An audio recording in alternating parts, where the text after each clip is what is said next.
દુનિયાએ ઘણા યુદ્ધો જોયા છે, પરંતુ કારગિલમાં ભારતે માત્ર દુશ્મન દેશને હરાવ્યો નહોતો, માનવતાનો સૌથી ઊંચો પાઠ પણ ભણાવ્યો હતો. સાહેબ, 1999 ની અંદર કારગિલની બરફની ઢંકાયેલી પહાડીઓ પર ગોળીઓ વરસી રહી હતી. ભારતના વીર જવાનોએ પોતાના પ્રાણની પરવા કર્યા વગર એક પછી ચોકીઓ ઉડાવી અને પાછી જીતી લીધી. યુદ્ધ પૂરું થયું.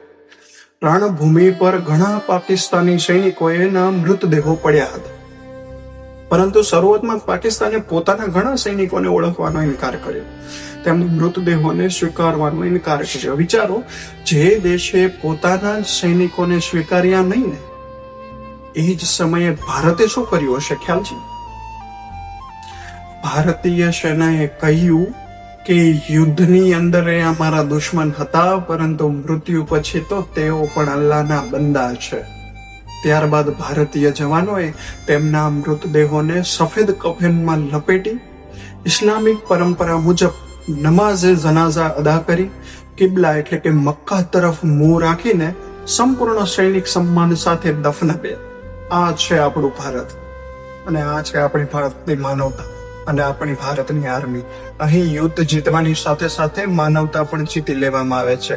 આપણા સંસ્કારમાં કહેવામાં આવ્યું છે સાહેબ કે મૃત્યુ પછી વેર નથી રહેતો, માત્ર માનવતા રહે છે.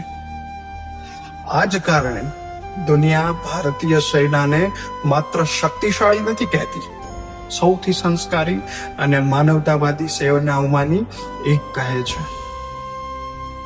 ગર્વથી કહો કે અમે ભારતીય છીએ અને ભારતીય આર્મી એ અમારી આર્મી છે. હું ભારતનો નાગરિક છું, જ્યાં શત્રુને પણ મૃત્યુ પછી તેના ધર્મ મુજબ સન્માન મળે છે. જય હિન્દ, જય ભારત. આવા જ યુટ્યુબ વિડીયો જોવા માટે મારી યુટ્યુબ ચેનલને સબસ્ક્રાઇબ કરો, લાઈક કરો, શેર કરો. Thank you.